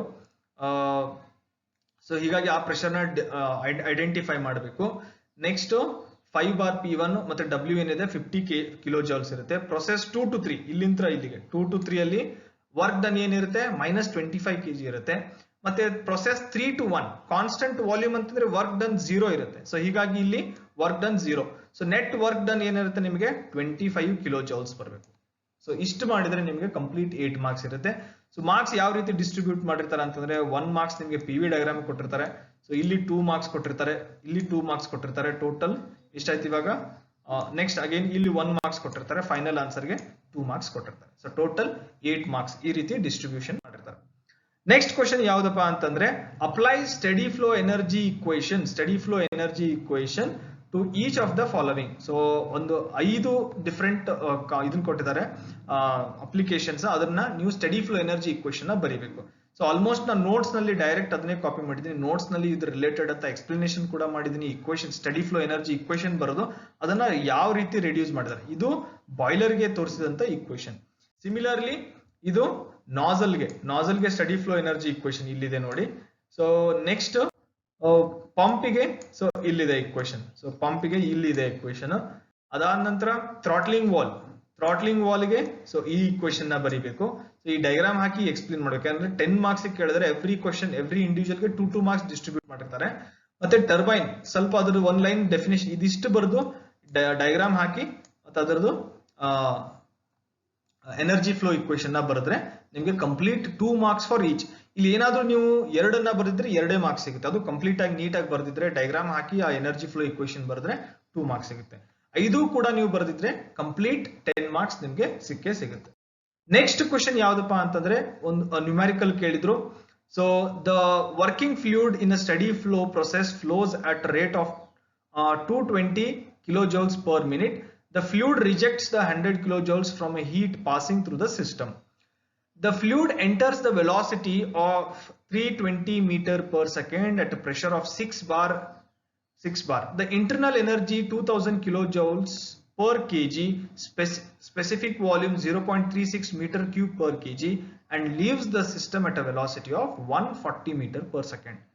The pressure of 1.2 bar internal energy and 1400 kilojoules per kg, specific volume 1.3 meter cube per kg. So ಇದು ಎಂಟರ್ ಮತ್ತೆ ಎಕ್ಸಿಟ್ ನ ಪ್ರೆಷರ್ಸ್ ಗಳನ್ನ ಕೊಟ್ಟಿದ್ದಾರೆ, ವ್ಯಾಲ್ಯೂಸ್ ಗಳನ್ನ ಕೊಟ್ಟಿದ್ದಾರೆ. So determine the power output in megawatt. So change in the potential energy is neglected. ಅಂದ್ರೆ Z1 Z2 ನ neglect ಮಾಡಿ ನೀವು ಉಳಿದನ್ನ ಸ್ಟಡಿ ಫ್ಲೋ ಎನರ್ಜಿ ಇಕ್ವೇಶನ್ ಹಾಕಿ ನೀವು ಈ ಸಾಲ್ವ್ ನ ಮಾಡ್ಬೇಕು. ಸೊ ಅದಕ್ಕಾಗಿ ಇಲ್ಲಿದೆ ನೋಡಿ. ಸೊ ಯಾರು ಈ ಕ್ವಶನ್ ಅಟೆಂಪ್ಟ್ ಮಾಡಿದರೆ ನಿಮ್ಗೆ H1 ವ್ಯಾಲ್ಯೂ ಇಷ್ಟು ಬರಬೇಕು. ಇದೇ ಸೇಮ್ ಕ್ವಶನ್ ನ ನೀವು ಬೇರೆ ಟೆಕ್ಸ್ಟ್ ಬುಕ್ ಗಳಲ್ಲಿ ನೋಡೋರು ಏನ್ ಮಾಡಿದರೆ, ಕ್ವಶನ್ ನಲ್ಲಿ 6 ಬಾರ್ ಅಂತಾನೆ ಇದೆ, ಬಟ್ ಸಾಲ್ವ್ ಮಾಡಬೇಕಾದ್ರೆ ಅವರು 60 ಬಾರ್ ಅಂತ ಕನ್ಸಿಡರ್ ಮಾಡಿದ್ದಾರೆ. ಕೆಲವೊಂದು ವಿದ್ಯಾರ್ಥಿಗಳು ಈಗ ನ್ಯೂಮರಿಕಲ್ ನ ಬಾಯಾಟ್ ಹೊಡ್ಕೊಂಡ್ಬಂದು ಫೈನಲ್ ಆನ್ಸರ್ ಇಡ್ತಿರ್ತಾರೆ. ಸೊ ಅಂತಹ ವಿದ್ಯಾರ್ಥಿಗಳಿಗೆ ಈ ಕ್ವಶನ್ ರಾಂಗ್ ಆಗಿರುತ್ತೆ. ಯಾರು ಅಟೆಂಡ್ ಮಾಡಿರಿ ಅಥವಾ ಬಾಯಾಟ್ ಮಾಡಿ ಡೈರೆಕ್ಟ್ ವ್ಯಾಲ್ಯೂನ ಬರ್ದಿರ್ತಾರೋ ಅಲ್ಲಿ ರಾಂಗ್ ಆಗಿರುತ್ತೆ. ಸೊ ಕ್ವಶನ್ ಇರೋದು 6 ಬಾರ್, ಸೊಲ್ಯೂಷನ್ ನಲ್ಲಿ ಏನ್ ಮಾಡಿದ್ರೆ 60 ಬಾರ್ ಆಗಿ ಕನ್ಸಿಡರ್ ಮಾಡಿ. ಸೊ ಅಲ್ಲಿ H1 ಈ ವ್ಯಾಲ್ಯೂ ಬರುತ್ತೆ, H2 ಈ ವ್ಯಾಲ್ಯೂ ಬರುತ್ತೆ, H1 minus H2 minus 660 kilo joules per KG ಬರುತ್ತೆ. ಸೊ ಫೈನಲ್ ಆಗಿ ನೀವೇನ್ ಮಾಡ್ಬೇಕು, ಎನರ್ಜಿ ಫ್ಲೋ ಇಕ್ವೇಶನ್ ಇದೆ. ಸೊ ಇಲ್ಲಿ ಏನು ಹೇಳಿದ್ದಾರೆ, Z1 ಮತ್ತೆ Z2 ನೆಗ್ಲೆಕ್ಟ್ ಮಾಡಬೇಕು, ಪೊಟೆನ್ಶಿಯಲ್ ಎನರ್ಜಿ ನೆಗ್ಲೆಕ್ಟ್ ಅಂತ ಹೇಳಿದ್ದಾರೆ. ಈ ನೆಗ್ಲೆಕ್ಟ್ ಮಾಡಿ ಉಳಿದಂತ ಎಲ್ಲಾ ವ್ಯಾಲ್ಯೂ ಹಾಕಿದ್ರೆ ನಿಮಗೆ Q ವ್ಯಾಲ್ಯೂ ಸಿಗುತ್ತೆ. ಈ Q ವ್ಯಾಲ್ಯೂ ನಾನು ಬ್ಲಾಂಕ್ ಆಗಿ ಬಿಟ್ಟಿದ್ದೀನಿ, ಯಾಕಂತಂದ್ರೆ ಕೆಲವೊಬ್ರು ಡೆಸಿಮಲ್ ಪಾಯಿಂಟ್ಸ್ ನ ವೇರಿ ಮಾಡ್ತಿರ್ತಾರೆ, ಹೀಗಾಗಿ ನಿಮ್ಗೆ ಅದೇ ಗೊತ್ತಾಗಿರೋಂತ ಕಾಣಿಸುತ್ತೆ. H1 H2 ನಿಮ್ಗೆ ಸಿಕ್ಕ ಮೇಲೆ ಅದೇ ರೀತಿ V1 V2 ಕೊಟ್ಟಿದ್ದಾರೆ, ಅದನ್ನು ಕ್ಯಾಲ್ಕುಲೇಟ್ ಮಾಡಿಕೊಂಡು then you have to substitute in this one. Q ವ್ಯಾಲ್ಯೂನು ಕೂಡ ಕೊಟ್ಟಿದ್ದಾರೆ. ಸೊ ನೆಟ್ ವರ್ಕ್ ಡನ್ ನೀವು ಐಡೆಂಟಿಫೈ, W ಕೊಟ್ಟಿದ್ದಾರೆ, ನೆಟ್ ವರ್ಕ್ ಅನ್ನ ಐಡೆಂಟಿಫೈ ಮಾಡಬೇಕು. ಸೊ ಮಾರ್ಕ್ಸ್ ಯಾವ ರೀತಿ ಡಿಸ್ಟ್ರಿಬ್ಯೂಟ್ ಮಾಡಿರ್ತಾರೆ ಅಂತಂದ್ರೆ, ಸೊ ಇಲ್ಲಿ ನಿಮಗೆ 2 ಮಾರ್ಕ್ಸ್ ಇರುತ್ತೆ. ಸೊ ಇವೆರಡು ಐಡೆಂಟಿಫೈ ಮಾಡೋದಕ್ಕೆ. ದೆನ್ ನೆಕ್ಸ್ಟ್ ಹಿಯರ್ 1 ಮಾರ್ಕ್ಸ್ ಕೊಟ್ಟಿರ್ತಾರೆ. ಸೊ ನೆಕ್ಸ್ಟ್ ಇದೆಲ್ಲ ಸಬ್ಸ್ಟಿಟ್ಯೂಟ್ ಮಾಡಿ ಸೊ ನೀವು ಫೈನಲ್ ಆನ್ಸರ್ ಮಾಡಿದ್ರೆ ಸೊ ಇಲ್ಲೂ ಕೂಡ 2 ಮಾರ್ಕ್ಸ್, ಇಲ್ಲಿ 6 ಮಾರ್ಕ್ಸ್ ಇರುತ್ತೆ. ಸಿಂಪ್ಲಿಫೈ ಮಾಡೋದಕ್ಕೆ ಸ್ಟೆಪ್ಸ್, ಆಮೇಲೆ ಯೂನಿಟ್ ನ ಕನ್ವರ್ಷನ್ ಮಾಡೋದಕ್ಕೆ ಸೊ ಅಲ್ಲಿ ಕೂಡ ನಿಮಗೆ ಮಾರ್ಕ್ಸ್ ಡಿಸ್ಟ್ರಿಬ್ಯೂಟ್ ಆಗಿರುತ್ತೆ. ನೆಕ್ಸ್ಟ್ ಕ್ವಶನ್ ನೋಡೋಣ. ಫಿಫ್ತ್ ಕ್ವಶನ್ ಅಂದ್ರೆ ಮಾಡ್ಯೂಲ್ 3 ನಲ್ಲಿರುವಂತಹ fifth question. State and prove the Kelvin Planck's and Clausius statement of an second law of thermodynamics are equivalent ಅಂತ ಹೇಳಿದ್ದಾರೆ. ಸೊ ಇದಕ್ಕೆ ನಾನು ಆಲ್ರೆಡಿ ನನ್ನ ನೋಟ್ಸ್ ನಲ್ಲಿ ಕಂಪ್ಲೀಟ್ ಡೀಟೇಲ್ ಆಗಿ ವಿದ್ಯಾರ್ಥಿಗಳಿಗೆ ಈಸಿ ಅಂಡರ್ಸ್ಟ್ಯಾಂಡಿಂಗ್ ಆಗಲು equivalence of Kelvin and Clausius statement ಅಂತ ಹೇಳಿ ಕ್ಲಿಯರ್ ಆಗಿ ಬರ್ದೀನಿ, ಸ್ಟೆಪ್ ವೈಸ್ ಬರ್ದೀನಿ, ಪ್ಯಾರಾಗ್ರಾಫ್ ಆಗಿ ಕರೆಕ್ಟ್ ಆಗಿ ಏನೇನು ಎಕ್ಸ್ಪ್ಲೇನ್ ಮಾಡ್ಬೇಕಂತ ಹೈಲೈಟ್ ಮಾಡಿ ಕೂಡ ನಾನು ಹೇಳಿದ್ದೀನಿ ವಿದ್ಯಾರ್ಥಿಗಳಿಗೆ. ಸೊ ಅದನ್ನ ಬರೆದ್ರೆ ನಿಮ್ಗೆ 10 ಮಾರ್ಕ್ಸ್ ಇರುತ್ತೆ. ಮತ್ತೆ ಈ ಫಿಗರ್ ನ ಕಂಪಲ್ಸರಿ ಹಾಕ್ಲೇಬೇಕು. ಸೊ ಈ ಫಿಗರ್ ನ ನೀವು ಕಂಪಲ್ಸರಿ ಡ್ರಾ ಮಾಡ್ಲೇಬೇಕು. ಸೊ ಯಾರು ವಿದೌಟ್ ಫಿಗರ್ ಎಕ್ಸ್ಪ್ಲೇನ್ ಮಾಡಿರ್ತಾರ ಅಲ್ಲಿ ನಿಮಗೆ 70% ಮಾರ್ಕ್ಸ್ ಸಿಗ್ಬೋದು, ಅಂದ್ರೆ 10ಕ್ಕೆ 7 ಮಾರ್ಕ್ಸ್ ಸಿಗ್ಬೋದು. ಯಾಕಂದ್ರೆ ಮೇನ್ ಈ ಡೈಗ್ರಾಮ್ ಹಾಕ್ಲೇಬೇಕು ಈ ಒಂದು ಕ್ವಶನ್ಗೆ. ನೆಕ್ಸ್ಟ್ ಕ್ವಶನ್ ನೋಡೋಣ. ನ್ಯೂಮ್ಯಾರಿಕಲ್ ಇತ್ತು, 10 ಮಾರ್ಕ್ಸ್ ಗೆ ಕೇಳಿದಂತ ವೆರಿ ಸಿಂಪಲ್ ನ್ಯೂಮ್ಯಾರಿಕಲ್, ಮತ್ತೆ ರಿಪೀಟ್ ಆಗಿದಂತಹ ಪ್ರಶ್ನೆ ಇದು. ಪ್ರೀವಿಯಸ್ ಇಯರ್ ಕ್ವಶನ್ ಪೇಪರ್ ಅಲ್ಲಿ ರಿಪೀಟ್ ಆಗಿತ್ತು. Reversible heat engine operates between the 2 reservoirs at a temperature 600 degrees Celsius and 40 degrees Celsius. The engine drives a reversible refrigerator which operates between the reservoirs at a temperature 40 degree and minus 20 degree. The heat transferred to the heat engine is 2000 kilojoules and the net work output of a combined engine refrigerant plant is 360 kilojoules. evaluate the heat transfer to the refrigerator and the net heat transfer to the reservoir at 40 degrees Celsius. So ಈ ಒಂದು ಪ್ರಶ್ನೆಗೆ ಇಲ್ಲಿದೆ ನೋಡಿ. So ಇದನ್ನ ನೀವು diagram ಹಾಕಬೇಕು. ಯಾರು without ಈ ಒಂದು ಹೀಟ್ ಇಂಜಿನ್ ನ ಡೈಗ್ರಾಮ್ ಹಾಕ್ದೇನೆ ಸಾಲ್ವ್ ಮಾಡಿರ್ತಾರ ನಿಮಗೆ 50% ಮಾರ್ಕ್ಸ್ ಸಿಗುತ್ತೆ. ಯಾಕಂದ್ರೆ ವಿದೌಟ್ ನೀವು ಡ್ರಾಯಿಂಗ್ ದಿಸ್ ಡೈಗ್ರಾಮ್ ನೀವು ಸಾಲ್ವ್ ಮಾಡಕ್ ಸಾಧ್ಯನೇ ಇಲ್ಲ. ಸೊ ಹಾಗಾಗಿ ನೀವು ಈ ಕಂಪಲ್ಸರಿ ಡೈಗ್ರಾಮ್ ನ ಹಾಕ್ಲೇಬೇಕು. ಸೊ ಈ ಡೈಗ್ರಾಮ್ಗೆ ಅರೌಂಡ್ 4 ಮಾರ್ಕ್ಸ್ ಆದ್ರೂ ನೀಡೇ ಇರುತ್ತೆ. ಔಟ್ ಆಫ್ 10 4 ಮಾರ್ಕ್ಸ್ ಆದ್ರೂ ನಿಮ್ಗೆ, ಅಥವಾ ಮಿನಿಮಮ್ 3 to 4 ಮಾರ್ಕ್ಸ್ ಇಲ್ಲಿ ಈ ಡೈಗ್ರಾಮ್ಗೆ ನೀಡಿರ್ತಾರೆ. ಸೊ ಮೇಲ್ಗಡೆ ಇದನ್ನ ಆಮೇಲೆ ಇನ್ನೊಂದು ವೆರಿ ಇಂಪಾರ್ಟೆಂಟ್, ಕೆಲವೊಂದು ವಿದ್ಯಾರ್ಥಿಗಳು ಡೈರೆಕ್ಟ್ ಟೆಂಪರೇಚರ್ ಸೆಲ್ಸಿಯಸ್ ನಲ್ಲಿ ಮಾಡ್ತಾರೆ. ಸೊ ಈ heat engine especially second law of thermodynamics model ನಲ್ಲಿ ಎಲ್ಲಾ ಯೂನಿಟ್ಸ್ ಗಳನ್ನ ಟೆಂಪರೇಚರ್ ಗಳನ್ನ ನೀವು ಕೆಲ್ವಿನ್ ನಲ್ಲಿ ಕನ್ವರ್ಟ್ ಮಾಡ್ಕೊಂಡು ಹೋಗಬೇಕಾಗುತ್ತೆ. ಸೊ ಇಲ್ಲೆಲ್ಲ ನಾನು ಆಲ್ರೆಡಿ ತೋರಿಸಿದ್ದೀನಿ. ಸೊ ನೆಕ್ಸ್ಟ್ COP ಐಡೆಂಟಿಫೈ ಮಾಡಬೇಕು. COP ಫಾರ್ ರೆಫ್ರಿಜರೇಟರ್ ಇದು 4.21 ಬರ್ಬೇಕು ನಿಮ್ಮ ಆನ್ಸರು. ಅದೇ ರೀತಿ ಎಫಿಷಿಯನ್ಸಿ ಆಫ್ ಹೀಟ್ ಇಂಜಿನ್ ಎಷ್ಟು ಬರಬೇಕು? 0.645 ಬರಬೇಕು, ಅಂದ್ರೆ ಆಲ್ಮೋಸ್ಟ್ 64%. ನೆಕ್ಸ್ಟ್ ವರ್ಕ್ ಡನ್, ಈ ವರ್ಕ್ ಡನ್ ಐಡೆಂಟಿಫೈ ಮಾಡ್ಬೇಕು ನೀವು, ಈ W ನ ಐಡೆಂಟಿಫೈ ಮಾಡಬೇಕು. ಇದು ಎಷ್ಟು ಬರುತ್ತೆ ಅಂತಂದ್ರೆ ನಿಮಗೆ it is 1283 kilo joules. Already ನಿಮಗೆ ಟೆಂಪರೇಚರ್ 2 ಕೊಟ್ಟಿದ್ದಾರೆ. So efficiency equation with respect to heat engine ನ ಹಾಕಿ ನಿಮಗೆ ವರ್ಕ್ ಡನ್ ಐಡೆಂಟಿಫೈ. ಈ ವರ್ಕ್ ಏನಾಗಿದೆ, ಒಂದು 360 ಇರುತ್ತೆ, ಇನ್ನೊಂದು some amount of work refrigeration ಹೋಗುತ್ತೆ. ಈ ವರ್ಕ್ ಅನ್ನ ಐಡೆಂಟಿಫೈ ಮಾಡಬೇಕು. ಸೊ ಆ ವರ್ಕ್ ಎಷ್ಟಿದೆ ಅಂತಂದ್ರೆ ಈ ಬಂದಿರೋ ಆನ್ಸರ್ ನಲ್ಲಿ 360 ಮೈನಸ್ ಮಾಡಿದ್ರೆ ನಿಮಗೆ, so you will get a answer that is 923 kilo joules. Final ಆಗಿ ನೀವು ಏನ್ ಐಡೆಂಟಿಫೈ ಮಾಡಬೇಕು, ಈ ವ್ಯಾಲ್ಯೂ Q2 ವ್ಯಾಲ್ಯೂ ಮತ್ತೆ Q4 ವ್ಯಾಲ್ಯೂನ ಐಡೆಂಟಿಫೈ ಮಾಡಬೇಕು. ಸೊ ಅದನ್ನ ಎರಡು ಆಡ್ ಮಾಡಿದಾಗ ನಿಮಗೆ ಎಷ್ಟು ಸಿಗುತ್ತೆ? 5535.6 kilo joules. Some decimal point ಹಿಂದೆ ಮುಂದೆ ಆಗಿರ್ಬೋದು, ಅಥವಾ 5 ಕೆಲವೊಂದು ವಿದ್ಯಾರ್ಥಿಗಳಿಗೆ 5500 ಬಂದಿರಬಹುದು. ಸೊ ಆ ರೀತಿ nearer value is acceptable. So ಇಷ್ಟು ಇದಾಗಿರುತ್ತೆ. ಇಲ್ಲಿ ನಿಮ್ಗೆ 3 ಮಾರ್ಕ್ಸ್ ಅಥವಾ ಏನಾದ್ರು ಕೊಟ್ರೆ, ಸೊ ಇಲ್ಲಿ 2 ಮಾರ್ಕ್ಸ್ ಇರುತ್ತೆ. So again 2 marks here total, then again here ಇವೆರಡಕ್ಕೂ ಸೇರಿ 2 ಮಾರ್ಕ್ಸ್ ಇರುತ್ತೆ. Then here 2 marks, total 8 marks plus 2 marks, so 10 marks ಈ ಒಂದು ನ್ಯೂಮರಿಕಲ್ ಗೆ ಡಿಸ್ಟ್ರಿಬ್ಯೂಟ್ ಮಾಡಿರ್ತಾರೆ. Next question, 6th A question, show that the entropy is the property of a system. Entropy is a property of a system ಅಂತ ಕೇಳಿದ್ದಾರೆ. But ನಾನು ಅನ್ಕೊಂಡಿದ್ದೆ almost 6 marks ಕೇಳಬೇಕಾಗಿತ್ತು, but only 4 marks ಕೇಳಿದ್ದಾರೆ. ಸೊ ಆದ್ರೂ ತೊಂದರೆ ಇಲ್ಲ. ಸೊ ನನ್ನ ನೋಟ್ಸ್ ನಲ್ಲಿ ಕಂಪ್ಲೀಟ್ ಆಗಿ ನಾನು ಇದನ್ನ ವಿತ್ ಎಕ್ಸ್ಪ್ಲನೇಷನ್ ಕೂಡ ಮಾಡಿದ್ದೀನಿ, ವಿತ್ ಫಿಗರ್ ಹಾಕಿ ಈ ಒಂದು ಇಕ್ವೇಶನ್ ನ ಡಿರೈವ್ ಮಾಡಿದೆ. ಎಂಟ್ರೋಪಿ ಆಸ್ ಅ ಪ್ರಾಪರ್ಟಿ ಅಂತ ಶೋ ಮಾಡಿದ್ದೀನಿ. ವಿದ್ಯಾರ್ಥಿಗಳು ಅದನ್ನು ಕೂಡ ರೆಫರ್ ಮಾಡಬಹುದು. ಸೊ ಈ ಒಂದು ಡೆರಿವೇಶನ್ ನ ನಾವು that is ds is equals to dq by dt ಈ ಒಂದು ಇಕ್ವೇಶನ್ ನ ಡಿರೈವ್ ಮಾಡಬೇಕಾಗುತ್ತೆ. ನೆಕ್ಸ್ಟ್ ಕ್ವೆಶ್ಚನ್ ನೋಡೋದಾತಂತಂದ್ರೆ, so derive the maximum work attainable from the finite body and a thermal energy reservoir. So maximum students ಈ model attempt ಮಾಡಿದ್ದಾರೆ, but ಈ question ನ ಬಿಟ್ಟು ಇನ್ನೆರಡು ಕ್ವೆಶ್ಚನ್ ನ ಬರೀತಾರೆ. ಸೊ ಬಹಳ ಸಿಂಪಲ್ ಆದಂತ ಪ್ರಶ್ನೆ ಕೇಳಿದ್ರು, ಬಟ್ ಸ್ವಲ್ಪ ಟ್ರಿಕಿಯಾಗಿ ಕೇಳೋದ್ರಿಂದ ವಿದ್ಯಾರ್ಥಿಗಳು ಕನ್ಫ್ಯೂಸ್ ಮಾಡ್ಕೊಂಡು ಈ ಪ್ರಶ್ನೆನ ಹಾಗೆ ಬಿಟ್ಟಿದ್ದಾರೆ. ಸೊ ಏನಪ್ಪಾ ಅಂತಂದ್ರೆ, ಮ್ಯಾಕ್ಸಿಮಮ್ ಎಫಿಷಿಯನ್ಸಿ ಯಾವಾಗ ಬರುತ್ತೆ? ಸೊ ಟೋಟಲ್ ಕ್ಯೂ ಸಪ್ಲೈ ಅಂದ್ರೆ ಎಷ್ಟು ಕ್ಯೂ ಹೀಟ್ ಸಪ್ಲೈ ಮಾಡುತ್ತೆ ಅದು ಅಷ್ಟು ಕನ್ವರ್ಟ್ ಆದಾಗ, ವರ್ಕ್ ಅಥವಾ ಹೀಟ್ ಆಗಿ ಕನ್ವರ್ಟ್ ಆದಾಗ ನಮಗೆ ಮ್ಯಾಕ್ಸಿಮಮ್ ಎಫಿಷಿಯನ್ಸಿ ಸಿಗುತ್ತೆ. ಸೊ ಎಫಿಷಿಯನ್ಸಿ ಡೆಫಿನೇಷನ್ ಏನು? It is nothing but Q1 minus Q2 divided by Q1, amount of work done divided by heat supplied. So ಅದನ್ನ ಹೆಂಗ್ ಬರೀತೀನಿ ನಾನು? 1 minus Q2 by Q1. Next thermodynamic relation ನಲ್ಲಿ ಬರೆದಾಗ, ಇನ್ terms of temperature ಬರೆದಾಗ ಇಲ್ಲಿ ಬರ್ದಿದ್ದೀನಿ. Next again ಅದನ್ನೇ ಈ Q1 Q2 ನ ನಾನು ಏನ್ ಮಾಡ್ತೀನಿ? T2 by T1 ರಿಪ್ಲೇಸ್ ಮಾಡಿದ್ದೀನಿ ನೋಡಿ. ಸೊ ಇದನ್ನ ರಿಪ್ಲೇಸ್ ಮಾಡ್ತೇನೆ. ನೆಕ್ಸ್ಟ್ ಏನಾಗುತ್ತೆ? So the next one is very important. So the maximum work ಇಲ್ಲಿದೆ, ನೆಟ್ ವರ್ಕ್ ಡನ್. ಈ ಇಕ್ವೇಶನ್ ನ ಡಿರೈವ್ ಮಾಡಿ. ಇದಿಷ್ಟೇ ಸಿಂಪಲ್, ಬರೀ ಹಾರ್ಡ್ಲಿ ಒಂದು 4 ಲೈನ್ಸ್ ಇದೆ, 4 to 5 ಲೈನ್ ಇದೆ, ಮತ್ತು ಅದ್ರ ರಿಲೇಟೆಡ್ ಆದಂತ ಎಕ್ಸ್ಪ್ಲನೇಷನ್ ಸ್ವಲ್ಪ ಎಕ್ಸ್ಪ್ಲೇನ್, ಅಂದ್ರೆ what is heat reservoir, heat engine ಇದೇನು, Q1 ಅಂತಂದ್ರೆ ಏನು, Q2 ಅಂತಂದ್ರೆ ಏನು, ಟೆಂಪರೇಚರ್ T1 ಅಂತಂದ್ರೆ ರಿಸರ್ವಾಯರ್, T2 ಅಂದ್ರೆ ಸಿಂಕ್, ಅದನ್ನೆಲ್ಲ ಬರೆದು ಹಾರ್ಡ್ಲಿ 4 ಲೈನ್ ಸ್ಟೆಪ್ಸ್ ಇತ್ತು. ಸೊ ಮ್ಯಾಕ್ಸಿಮಮ್ ಸ್ಟೂಡೆಂಟ್ ಸ್ವಲ್ಪ ಕನ್ಫ್ಯೂಸ್ ಮಾಡ್ಕೊಂಡು ಇದೇನೋ ಫೈನೈಟ್ ಬಾಡಿ ಮತ್ತೆ ಥರ್ಮಲ್ ರಿಸರ್ವಾಯರ್ ಅಂತ ಕೇಳೋದಕ್ಕೆ ಬಹಳಷ್ಟು ವಿದ್ಯಾರ್ಥಿಗಳು ಕನ್ಫ್ಯೂಸ್ ಮಾಡ್ಕೊಂಡು ಈ ಕ್ವಶನ್ ನ ಡ್ರಾಪ್ ಮಾಡಿದ್ದಾರೆ. ಸೊ ಇದು ವೆರಿ ಸಿಂಪಲ್ ಆದಂತ ಪ್ರಶ್ನೆ ಇಲ್ಲಿ ವಿದ್ಯಾರ್ಥಿ. ನೆಕ್ಸ್ಟ್ ಕ್ವಶನ್ ಏನ್ ಕೇಳಿದ್ರಪ್ಪ ಅಂತಾರೆ, ಇಲ್ಲಿ ಕೂಡ 6 ಮಾರ್ಕ್ಸಿನ ಕ್ವಶನ್ ಕೇಳಿದ್ರು. lump of steel of mass 8 kg at 627 degrees Celsius is dropped in 80 kilojoules of an oil at 30 degrees Celsius. Make a calculations for entropy change of a steel, the oil and the universe. Take the specific heat of a steel as 0.5 kilojoules per kg Kelvin and for oil it is 3.5 kilojoules per kg Kelvin respectively.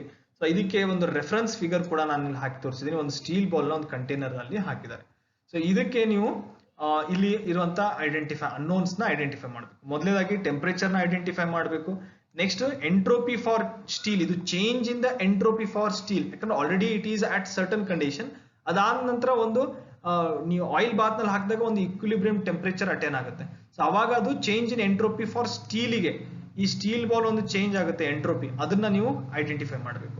So ಎಷ್ಟೋ ವಿದ್ಯಾರ್ಥಿಗಳು just entropy of an steel ಅಂತ ಬರೀತಾರೆ. That is wrong. It is a change in the entropy of an steel, ಅದನ್ನ ಬರಿಬೇಕು. Next ಅದಾದ ನಂತರ similarly next ಇದು entropy for change in the entropy for oil, change in the entropy of N oil. So ಅದ್ರ value 9.045, ಮತ್ತೆ ಸ್ಟೀಲಿಗೆ -4.67. Next change in the entropy of universe ಅಂತ ಕೇಳಿದ್ದಾರೆ, entropy of N universe ಕೇಳಿದ್ರು. So ಅದರ final answer ಏನಾಗುತ್ತೆ ಅಂದ್ರೆ 4.359 kilojoules per Kelvin. So ಯಾರಿಗೆ ಈ ಮೂರು ಆನ್ಸರ್ಗಳು ಬಂದಿದೆ ಸೊ ಅವ್ರಿಗೆ ನಿಮ್ಗೆ ಕಂಪ್ಲೀಟ್ ಮಾರ್ಕ್ಸ್ ಸಿಗುತ್ತೆ. ಸೊ ಏನಾಗುತ್ತೆ, 3 ಮಾರ್ಕ್ಸ್ ಇಲ್ಲಿ, 3 ಮಾರ್ಕ್ಸ್ ಇಲ್ಲಿ, 3 ಮಾರ್ಕ್ಸ್ ಇಲ್ಲಿ. ಸೊ 1 ಮಾರ್ಕ್ಸ್ ಈ ಟೆಂಪರೇಚರ್ಗಾಗಿ ನೀಡಿರ್ತಾರೆ. ಸೊ ಟೋಟಲ್ 10 ಮಾರ್ಕ್ಸ್ ಕೇಳಿದಿಲ್ಲ ಇದು, sorry. So it is 2 marks here, 2 marks here, 2 marks here. So ಇಲ್ಲಿ ಯಾವುದೇ ರೀತಿಯ ಮಾರ್ಕ್ಸ್ ಇಲ್ಲ. ಸೊ ಟೋಟಲ್ 6 ಮಾರ್ಕ್ಸ್ ಗೆ ಈ ಕ್ವಶನ್ ನ ಕೇಳಿರ್ತಾರೆ. ನೆಕ್ಸ್ಟ್ ಕ್ವಶನ್ ಏನಪ್ಪಾ ಅಂತಂದ್ರೆ ಮಾಡ್ಯೂಲ್ 4 ಆಕ್ಚುಲಿ ಮಾಡ್ಯೂಲ್ 4 ಇದು. Explain the concept of available and unavailable energy.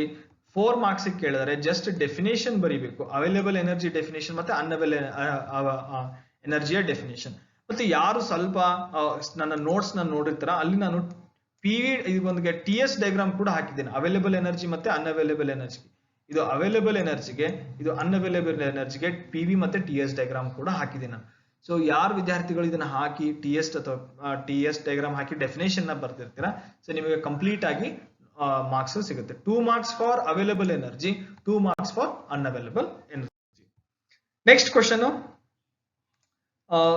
Explain, right the Maxwell relation and explain the terms involved in it ಅಂತ ಹೇಳಿದ್ರು. ಸೊ ಮ್ಯಾಕ್ಸ್ವೆಲ್ ಈಕ್ವೇಶನ್ ನನ್ನ notes ನಲ್ಲಿ ನಾನು ಕಂಪ್ಲೀಟ್ ಆಗಿ ವಿತ್ ಡೆರಿವೇಶನ್ ಕೂಡ ಮಾಡಿದ್ದೀನಿ, ಬರೀ ಟರ್ಮ್ಸ್ ಎಕ್ಸ್ಪ್ಲೇನ್ ಮಾಡಿಲ್ಲ, ಡೆರಿವೇಶನ್ ಕೂಡ ಮಾಡಿದ್ದೀನಿ, ಈ ಟರ್ಮ್ಸ್ ಯಾವ ರೀತಿ ಬರುತ್ತೆ ಅಂತ ಹೇಳಿ. ಸೊ ಮತ್ತು ಅದ್ರ ರಿಲೇಟೆಡ್ ಏನಿದೆ, ಇದು ಡೋ ಟಿ ಬೈ ಡೋ ವಿ ಅಂದ್ರೇನು, ಡೋ ಎನ್ ಬೈ ಡೋ ಎಕ್ಸ್ ಅಂದ್ರೇನು, ಎಸ್ ಅಂದ್ರೇನು, ಎಲ್ಲಾ ಟರ್ಮ್ಸ್ ನ ನೀವು ಎಕ್ಸ್ಪ್ಲೇನ್ ಮಾಡ್ಬೇಕಾಗುತ್ತೆ.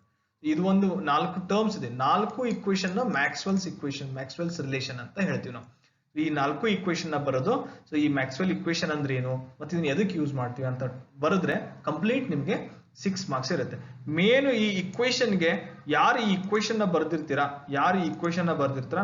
ನನ್ನ ಅಂದಾಜಿನ ಪ್ರಕಾರ ಅವರಿಗೆ 3 ಮಾರ್ಕ್ಸ್ ಸಿಗುತ್ತೆ. ಮತ್ತೆ ಯಾರು ಕರೆಕ್ಟ್ ಆಗಿ ಎಕ್ಸ್ಪ್ಲೇನ್ ಮಾಡ್ತಾರೆ ಇನ್ನುಳಿದಂತ 3 ಮಾರ್ಕ್ಸ್ ಗಳನ್ನ ನೀಡಲಾಗುತ್ತೆ. ನೆಕ್ಸ್ಟ್ ಕ್ವಶನ್ ನೋಡೋಣ. 7th C ಕ್ವಶನ್ ನ್ಯೂಮೆರಿಕಲ್ ಆಗಿತ್ತು. A vessel of volume 0.4 meter cube contains the mixture of a standard saturated water and saturated steam on the temperature 250 degrees Celsius. The mass of liquid present in a 9 kg. Find the pressure, mass, specific volume, enthalpy and internal energy. So ಅದಕ್ಕೆ ಇಲ್ಲಿ answer ನ ಕೊಟ್ಟಿದ್ದೀನಿ already. ಇದನ್ನ steam table ನಿಂದ ತಗೊಂಡು 250 ಡಿಗ್ರಿಗೆ so ನೀವು ಈ ವ್ಯಾಲ್ಯೂಗಳನ್ನ ಐಡೆಂಟಿಫೈ ಮಾಡಬೇಕು. So that is P equals to 39.7 bar. M ಎಷ್ಟು ಬರುತ್ತೆ, ಮಾಸ್ ಎಷ್ಟು ಬರುತ್ತೆ, 9.57 ಬರುತ್ತೆ. ಮತ್ತೆ X ಇದು 0.06 ಬರುತ್ತೆ. Specific volume 0.0048. Next specific enthalpy 1188. Next specific entropy 2.98. ಮತ್ತೆ ಇಂಟರ್ನಲ್ ಎನರ್ಜಿ 1171.71 kilojoules. ಸೊ ಇಷ್ಟನ್ನ ನೀವು ಐಡೆಂಟಿಫೈ ಮಾಡಬೇಕು. ಸೊ ಯಾರು ಈ ಅಷ್ಟು ಪಾಯಿಂಟ್ಸ್ ಗಳನ್ನ ಐಡೆಂಟಿಫೈ ಮಾಡ್ತಾರ ನಿಮಗೆ ಕಂಪ್ಲೀಟ್ 10 ಮಾರ್ಕ್ಸ್ ಸಿಗುತ್ತೆ. ನೆಕ್ಸ್ಟ್ ಕ್ವಶನ್ 8th A ನಲ್ಲಿ, with a neat sketch explain the working of combined separating throttling calorimeter. So ಹಾಗಾಗಿ ಕಂಬೈನ್ಡ್ ಥ್ರಾಟ್ಲಿಂಗ್ ಸಪರೇಟಿಂಗ್ ಕ್ಯಾಲೋಮೀಟರ್ ನ ಫಿಗರ್ ಇಲ್ಲಿದೆ ನೋಡಿ.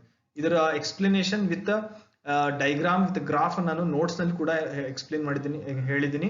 ಸೊ ಆ ವಿದ್ಯಾರ್ಥಿಗಳು ಯಾರು ರೆಫರ್ ಮಾಡಿರ್ತಾರೆ ಅವ್ರು ಈ ಡೈಗ್ರಾಮ್ ಹಾಕಿರ್ತಾರೆ. ಮತ್ತು ಯಾರು PK ನಾಗ್ ಟೆಕ್ಸ್ಟ್ ಬುಕ್ ನ ರೆಫರ್ ಮಾಡಿರ್ತಾರೆ ಅಲ್ಲಿ ಸ್ವಲ್ಪ ಡೈಗ್ರಾಮ್ ಚೇಂಜ್ ಆಗಿದೆ, ಬಟ್ ಇದೇ ಎಲ್ಲಾ ಕಾಂಪೋನೆಂಟ್ಸ್ ಗಳು ಅಲ್ಲೂ ಕೂಡ ಇದೆ. So no need to worry. ಈ ಡೈಗ್ರಾಮ್ ನ ಹಾಕಿ ಇದರ ವರ್ಕಿಂಗ್ ಅನ್ನ ಎಕ್ಸ್ಪ್ಲೇನ್ ಮಾಡಿದ್ರೆ ನಿಮ್ಗೆ ಕಂಪ್ಲೀಟ್ 10 ಮಾರ್ಕ್ಸ್ ಸಿಗುತ್ತೆ. ಸೊ ಮ್ಯಾಕ್ಸಿಮಮ್ ಸ್ಟೂಡೆಂಟ್ ಈ ಕ್ವಶನ್ ನ ಅಟೆಂಪ್ಟ್ ಮಾಡಿದ್ದಾರೆ. ನೆಕ್ಸ್ಟ್ ಕ್ವಶನ್ ಏನಪ್ಪಾ ಅಂತಂದ್ರೆ ನ್ಯೂಮೆರಿಕಲ್ ಆಗಿತ್ತು 10 ಮಾರ್ಕ್ಸ್ ಗೆ. A steam at 10 bar and dry state is cooled under the constant pressure until it becomes 0.85 dry. So using a steam table, find the work done, change in enthalpy, heat transfer and the change in entropy. So ಈ ಪ್ರಶ್ನೆನ ನಾನು solve ಮಾಡ್ತಲ್ಲ, ಯಾಕಂತಂದ್ರೆ ಇದನ್ನ steam table ನಿಂದ ನೀವು values ನ identify ಮಾಡಿಕೊಂಡು ನೀವು ಆನ್ಸರ್ ಮಾಡ್ಬೇಕು. ಯಾಕಂದ್ರೆ ನಾವು ವ್ಯಾಲ್ಯೂಸ್ ಹೇಳಿದ್ರೆ ಏನಾಗುತ್ತೆ, ಕೆಲವೊಂದು ನಾನು ಡೆಸಿಮಲ್ ಪಾಯಿಂಟ್ಸ್ ತಗೊಳೋದ್ರಿಂದ ಹಿಂದೆ ಮುಂದೆ. ಬಟ್ ಅಟ್ 10 ಬಾರ್ ನೀವು ಸ್ಟೀಮ್ ಟೇಬಲ್ ನಲ್ಲಿ ಪ್ರೆಷರ್ ಲೈನ್ ನಲ್ಲಿ 10 ಬಾರ್ ತಗೊಂಡು ಅದ್ರ ರಿಲೇಟೆಡ್ ಆದಂತ ಎಲ್ಲಾ ಪ್ರಾಪರ್ಟೀಸ್ ಗಳನ್ನ ತಗೊಂಡು ನೀವು ಐಡೆಂಟಿಫೈ ಮಾಡಬೇಕಾಗುತ್ತೆ. ನೆಕ್ಸ್ಟ್ ಕ್ವಶನ್ ಏನಿತ್ತು, derive van der Waals constants in terms of critical properties ಅಂತ ಕೇಳಿದ್ದಾರೆ. ಏನಿದು ವಾನ್ ಡರ್ ವಾಲ್ ಕಾನ್ಸ್ಟೆಂಟ್ಸ್ ಇಲ್ಲಿದೆ ನೋಡಿ. So these are the van der Waals constants A and b. So ನಾನು ಐಡಿಯಲ್ ಗ್ಯಾಸ್ ಇಕ್ವೇಶನ್ ನ real gas ಗಾಗಿ ನಾನು ಏನು ಚೇಂಜ್ ಮಾಡ್ತಿಲ್ಲ ವಾನ್ ಡರ್ ವಾಲ್ ಇಕ್ವೇಶನ್ ನ. ಸೊ ಅದೇ ಒಂದು ಕಾನ್ಸ್ಟೆಂಟ್ಸ್ ಎ ಮತ್ತೆ ಬಿ, ಈ ಎರಡೂ ಟರ್ಮ್ ನ ನೀವು ಡಿರೈವ್ ಮಾಡಬೇಕು. ಸೊ ಸ್ಟೆಪ್ಸ್ ಗಳನ್ನ ನಾನು ಆಲ್ರೆಡಿ ನನ್ನ ನೋಟ್ಸ್ ನಲ್ಲಿ ನೀಡಿದ್ದೀನಿ ವಿದ್ಯಾರ್ಥಿಗಳಿಗೆ. ಯಾರು ಅದನ್ನ ರೆಫರ್ ಮಾಡಿದ್ರೆ ಆಲ್ಮೋಸ್ಟ್ ನೀವು, ಆಮೇಲೆ ಟೆಕ್ಸ್ಟ್ ಬುಕ್ ನಲ್ಲಿ ಕೂಡ ನಿಮ್ಗೆ ಈ ಡೆರಿವೇಶನ್ ಸಿಕ್ಕೇ ಸಿಗುತ್ತೆ. ಕೆಲವೊಂದು ಟೆಕ್ಸ್ಟ್ ಬುಕ್ ನಲ್ಲಿ ಡೈರೆಕ್ಟ್ ವ್ಯಾಲ್ಯೂಸ್ ಕೊಟ್ಟಿದ್ದಾರೆ, ಕೆಲವೊಂದು ಟೆಕ್ಸ್ಟ್ ಬುಕ್ ನಲ್ಲಿ ಡಿರೈವ್ ನ ಮಾಡಿದ್ದಾರೆ. ಸೊ ಈ ಒಂದು ಡೆರಿವೇಶನ್ ಗೆ 8 ಮಾರ್ಕ್ಸ್ ಅನ್ನಾಗಿದ್ದು. ಸೊ ಸ್ಟೆಪ್ ವೈಸ್ ಇರುತ್ತೆ. ಸೊ ಟೋಟಲ್ ಫೈನಲ್ ಯಾರು ಈ ಎರಡು ಟರ್ಮ್ಸ್ ನ ಐಡೆಂಟಿಫೈ ಮಾಡಿದ್ರೆ ನಿಮಗೆ 8 ಮಾರ್ಕ್ಸ್ ಸಿಗುತ್ತೆ. ನೆಕ್ಸ್ಟ್ ಕ್ವಶನ್ 9th ಬಿ ನಲ್ಲಿ explain the following: generalised compressibility chart, law of corresponding state ಮತ್ತು ಕಾಂಪ್ರೆಸಿಬಿಲಿಟಿ ಫ್ಯಾಕ್ಟರ್. ಓನ್ಲಿ 4 ಮಾರ್ಕ್ಸ್ ಕೇಳಿದ್ದಾರೆ. ಸೊ ಹೀಗಾಗಿ ಇಲ್ಲಿದೆ ನೋಡಿ, ಇದು ಕಾಂಪ್ರೆಸಿಬಿಲಿಟಿ ಫ್ಯಾಕ್ಟರ್ ಅಥವಾ ಜನರಲೈಸ್ಡ್ ಕಾಂಪ್ರೆಸಿಬಿಲಿಟಿ ಚಾರ್ಟ್, ಇದು ರಿಲೇಟೆಡ್ ಆದಂತಹ ಕಾಂಪ್ರೆಸಿಬಿಲಿಟಿ ಫ್ಯಾಕ್ಟರ್ ಡೆಫಿನೇಷನ್ ಕೂಡ ಇಲ್ಲಿ ಹಿಡಿದೀನಿ. It is nothing but Z is equals to PV/RT. ಅದೇ ರೀತಿ ಲಾ ಆಫ್ ಕರೆಸ್ಪಾಂಡಿಂಗ್ ಸ್ಟೇಟ್ ನಿಮ್ಗೆ ಗೊತ್ತಿದೆ ಡೆಫಿನೇಷನ್, ಅದನ್ನ ಡೆಫಿನೇಷನ್ ಬರುತ್ತೆ, ಜಸ್ಟ್ ಡೆಫಿನೇಷನ್. ಯಾವುದೇ ನೀವು ಗ್ರಾಫ್ ಹಾಕ್ಲಿಲ್ಲ ಅಂದ್ರೂ ನಡೆಯುತ್ತೆ, ಅದನ್ನ ಜನರಲೈಸ್ ಆಗಿ ಏನಿರುತ್ತೆ ಅಲಾಂಗ್ ಎಕ್ಸ್ ಆಕ್ಸಸ್ ಏನು, ಅಲಾಂಗ್ ವೈ ಆಕ್ಸಸ್ ಅಂದ್ರೆ ಏನು, ಆ ಟರ್ಮ್ಸ್ ನ ಎಕ್ಸ್ಪ್ಲೇನ್ ಮಾಡಿದ್ರು ಕೂಡ ನಿಮ್ಗೆ ಕಂಪ್ಲೀಟ್ ಮಾರ್ಕ್ಸ್ ಸಿಗುತ್ತೆ. ನನ್ನ ಅಂದಾಜಿನ ಪ್ರಕಾರ ಇದಕ್ಕೆ 2 ಮಾರ್ಕ್ಸ್ ನೀಡಿ, ಇವು ಎರಡಕ್ಕೂ ಡೆಫಿನೇಷನ್ ಇರೋ ಕಾರಣದಿಂದ ಇಲ್ಲಿ 1 ಮಾರ್ಕ್ಸ್ ನ ನೀಡಿರ್ತಾರೆ. ಹಾಗಾಗಿ ನೀವು ಡ್ರಾ ಮಾಡಿದ್ರು ಕೂಡ that is very advantageous. Next question ನೋಡೋಣ. Determine the pressure exerted by a CO2 in a container of 1.5 meter cube capacity when it contains 5 kg at 27 degrees Celsius using ideal equation and using van der Waals equation. I need to ಏನ್ ಮಾಡಬೇಕು ನಾವು ಇಲ್ಲಿ ಅಂತಂದ್ರೆ pressure ನ identify ಮಾಡಬೇಕು. So we need to identify pressure using ideal gas equation and van der Waals equation. Okay. So ಮತ್ತೆ ಈ van der Waals equation ಗೆ ಕಾನ್ಸ್ಟೆಂಟ್ಸ್ ಕೂಡ ಆಲ್ರೆಡಿ ಕೊಟ್ಟಿದ್ದಾರೆ. ಕೆಲವೊಂದು ಬಾರಿ ಕೊಟ್ಟಿರೋದಿಲ್ಲ, ನಾವೇ ಅಸ್ಯೂಮ್ ಮಾಡ್ಬೇಕಾಗ್ತಿರುತ್ತೆ. ಬಟ್ ಇಲ್ಲಿ ಕೊಟ್ಟಿರೋ ಕಾರಣದಿಂದ ಅವನ್ನೇ ಯೂಸ್ ಮಾಡಬೇಕು. ಸೊ ಫಸ್ಟ್ ಏನ್ ಮಾಡ್ಬೇಕು, ನಾನು van der Waals equation ಗೆ ಇದು ಬಿಫೋರ್ ದಟ್ ಆರ್ ಕಂಡು ಹಿಡಿಬೇಕು. ಆರ್ ಕಂಡು ಹಿಡಿದಾಗ ನಮ್ಗೆ ಆನ್ಸರ್ ಎಷ್ಟು ಬರುತ್ತೆ, 188.95 ಬರುತ್ತೆ. Next again by using PV equals to MRT general equation. So ನಮಗೆ P ಎಷ್ಟು ಬರುತ್ತೆ, ಪ್ರೆಷರ್ 1.889 ಬಾರ್ ಬರುತ್ತೆ. So the next is our van der Waals equation. So P plus A by V square minus V minus P equals to RT. Next ಈ equation ಅಲ್ಲಿ A ಮತ್ತೆ B value already given ಇದೆ. So ನಾನು pressure ನ identify ಮಾಡಬೇಕು. So pressure identify ಮಾಡಿದಾಗ ಇಲ್ಲಿ ಎಷ್ಟು ಬರುತ್ತೆ ಅಂತಂದ್ರೆ ಅದು 1.87 bar. So will get answer 1.87. ಯಾರಿಗೆ ಈ ಎರಡು ಆನ್ಸರ್ಗಳು ಮತ್ತೆ ಯಾರು ಕಂಡು ಹಿಡ್ತಿರ್ತೀರ ಸೊ ಅಲ್ಲಿ ನಿಮಗೆ ಮಾರ್ಕ್ಸ್ ಸಿಗುತ್ತೆ. ಸೊ ನನ್ನ ಅಂದಾಜಿನ ಪ್ರಕಾರ here you will get 3 marks, here 3 and here 2 marks. Okay. So total 8 marks ಈ ಒಂದು ನ್ಯೂಮೆರಿಕಲ್ ಅಲ್ಲಿ ಡಿಸ್ಟ್ರಿಬ್ಯೂಟ್ ಮಾಡಿರ್ತಾರೆ. ನೆಕ್ಸ್ಟ್ ಕ್ವಶನ್ ನೋಡೋಣ. Explain Dalton's law of partial pressure and Amagat's law of additive volumes with reference to ideal mixture, ideal gas mixture ಅಂತ ಹೇಳಿದ್ದಾರೆ. So according to Dalton's law definition ಬರೀಬೇಕು. ಮತ್ತೆ ಈ ಡಾಲ್ಟನ್ಸ್ ಲಾಗೆ equation ಇದೆ. So Dalton's ಲಾಗ್ ಏನಿರುತ್ತೆ, ಇನ್ terms of pressure you will get one equation. And in similarly Amigate's law with respect to volume of mixture of gases, ಅಲ್ಲಿ ಏನಿರುತ್ತೆ volume, mixture of gases ನ ವಾಲ್ಯೂಮ್ ಮೇಲೆ ಡಿಪೆಂಡ್ ಇರುತ್ತೆ. ಹಾಗಾಗಿ ನೀವು ಅಲ್ಲಿ ಆ ವಾಲ್ಯೂಮ್ ನ ಇಕ್ವೇಶನ್ ನ ಬರೀಬೇಕು. ಅಲಾಂಗ್ ವಿತ್ ಈ ಡೆಫಿನೇಷನ್ ಆ ಇಕ್ವೇಶನ್ಸ್ ಗಳನ್ನ ಬರೆದು ಎಕ್ಸ್ಪ್ಲೇನ್ ಮಾಡಬೇಕು. ಸೊ ಇಲ್ಲಿ ನಿಮಗೆ ಡೈರೆಕ್ಟ್ ಆಗಿ 4 ಮಾರ್ಕ್ಸ್ ಡಿಸ್ಟ್ರಿಬ್ಯೂಟ್ ಮಾಡಿರ್ತಾರೆ. ಸೊ 4 ಮಾರ್ಕ್ಸ್ ನಲ್ಲಿ ಇಲ್ಲಿ 2 marks for definition plus 2 marks for equation. Again here 2 marks for definition and 2 marks for equation. Total 8 marks. And the next question is derive the expression for internal energy and the enthalpy for gaseous mixture. So but ಇಲ್ಲಿ 4 marks ಕೇಳಿದ್ದಾರೆ. So ಆ ಎರಡು derivation ನಾನು ಇಲ್ಲಿ ತೋರಿಸಿದೆ ನೋಡಿ. So ಇದು ಎಂಥಾಲ್ಪಿಗೆ ಇದು internal energy derivation, simple derivation. So number of gases consider mixture of gas ಅಂತ ಹೇಳಿದ್ದಾರೆ. ಮಿಕ್ಸ್ಚರ್ ಆಫ್ ಗ್ಯಾಸಸ್ ಇದ್ದಾಗ ನಾ ಎಂಥಾಲ್ಪಿ ಯಾವ ರೀತಿ ಐಡೆಂಟಿಫೈ ಮಾಡ್ತೇನೆ ಅನ್ನೋದೇ ಈ ಇಕ್ವೇಶನ್. ಅದೇ ರೀತಿ ಇಂಟರ್ನಲ್ ಎನರ್ಜಿಗೆ ಈ ಇಕ್ವೇಶನ್, ಎರಡು ಇಕ್ವೇಶನ್ ನ ನೀವು ಡಿರೈವ್ ಮಾಡಬೇಕಾಗುತ್ತೆ. ಸೊ ಇಲ್ಲಿ ನಿಮ್ಗೆ ನೇರವಾಗಿ ಡೈರೆಕ್ಟ್ 2 ಮಾರ್ಕ್ಸ್ ಇಲ್ಲಿ 2 ಮಾರ್ಕ್ಸ್ ಇಲ್ಲಿ ಕೊಟ್ಟಿರ್ತಾರೆ. Last question BTD question paper ನಲ್ಲಿ ಇಟ್ ಈಸ್ ಅಗೇನ್ ನ್ಯೂಮರಿಕಲ್ ಆಗಿತ್ತು ಗ್ಯಾಸಸ್ ಮೇಲೆ.